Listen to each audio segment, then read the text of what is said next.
pública d'esta ciutat era una televisió pública, que li costava molts diners a aquest ajuntament, efectivament, li costava molts diners.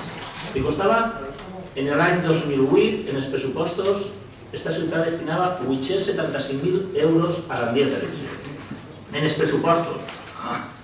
En els pressupostos, en el 2009, 825.000, en el 2010, 875.000 i en el 2011, 875.000. Molts diners, efectivament. Li vaig a dir que és veritat, són molts diners.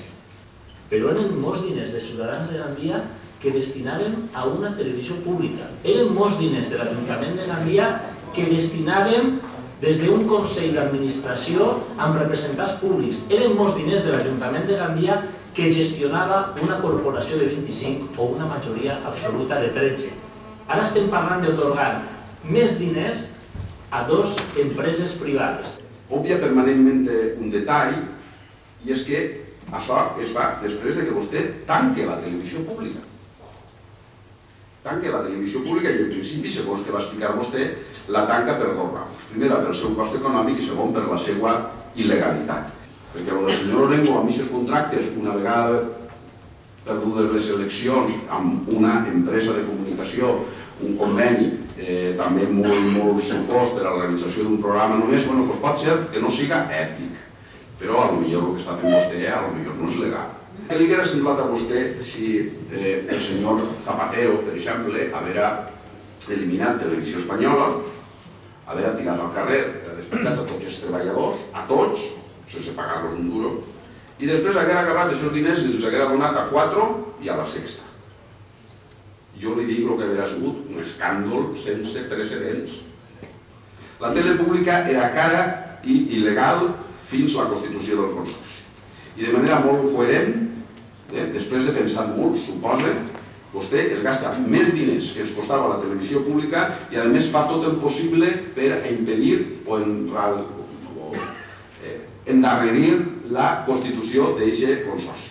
A més, per favor, encara arriba a temps, no vulga tant als treballadors de Gandia Televisió, vulga-los una miquiua menys, però pague-los. Jo us demanaria que vostès tenen una junta el pròxim dimecres. Que d'aquest dimecres pregunten vostès tot el que vulguin. Si vostès tenen una junta de l'empresa el dimecres, de l'empresa de comunicació, en aquesta junta venen vostès en un mantó de bateries, pregunten el que es doni la gana, el que vulguin. Si comparem lentejes en lentejes, són anys d'any. No dir que aquesta televisió costa 1.700.000 i l'altra costa 875, perquè una està multiplicant 500 més IVA per 3 i l'altra està fent el més que una. Això, senyor Moya, pensa que no és de recibo. Jo estic molt satisfet de la feina que ha fet en les televisions, molt satisfet. Estic molt satisfet del Consorci si va endavant en les condicions que va, perquè anirà també si paguen, i vostè ho sap, senyor Moya, si paguen. Aquí, així, de Sant Pagarín, s'ha acabat. I anar d'artistes que no pagarà ningú, això ho fa el meu xiquet. El meu xiquet ho fa.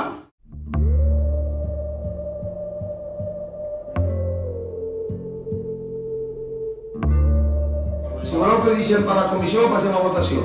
Jo sí que voldria passar a votació, que m'agradaria tornar a insistir en l'alcalde, no tinc por que parli jo. Però si és que no que vulgui, vostè té... Anem a veure. Vostè pot parlar, tenia per parlar, a deixar que parlar el senyor Mascarell, i jo no vaig a donar ni el punt de parlar a vostè, lo siento. Senyor Orengo. Vostè no pot al·ludir-me a mi i no donar... Jo no l'he dit a llegir el contracte, jo no l'he dit que va firmar vostè. Està gravat. Jo ja sé que vostè... Senyor Orengo, és injust, és injust. No és injust. És injust el que estic fent? Són atribucions també meues dins de la presidència, ser injust. Però per què tens por de que parle? No vull que... No, és por de que diga la veritat.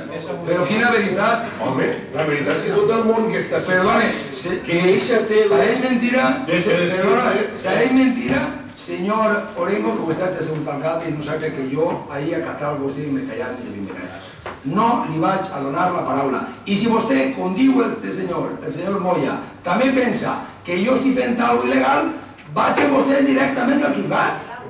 Però què tanta tonteria, vaig al jutjat. I senyor Orengo, li demane per favor si no tindré que desalojar-lo. Sino que, tiempo, una altra vegada elegit a vostè defensar. Senyor Orengo, Ni a les seues amenaces, ni mos farà callar. senyor Orengo, vostè quan disga parle tot el que vulga. Així, per sort o per desgràcia, el president era vostè antes i ara sóc jo. Jo m'ha callat ahir 50 vegades en el banquet, m'ha mossegat la llengua i ara se la mossega vostè.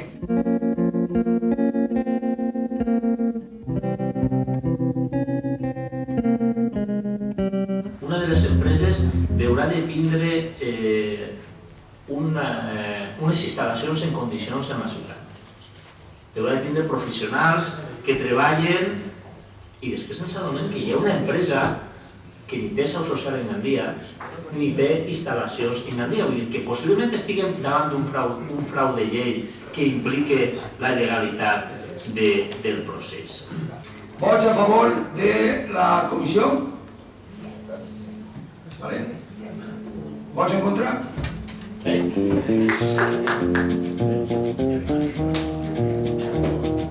Queda rebutjada.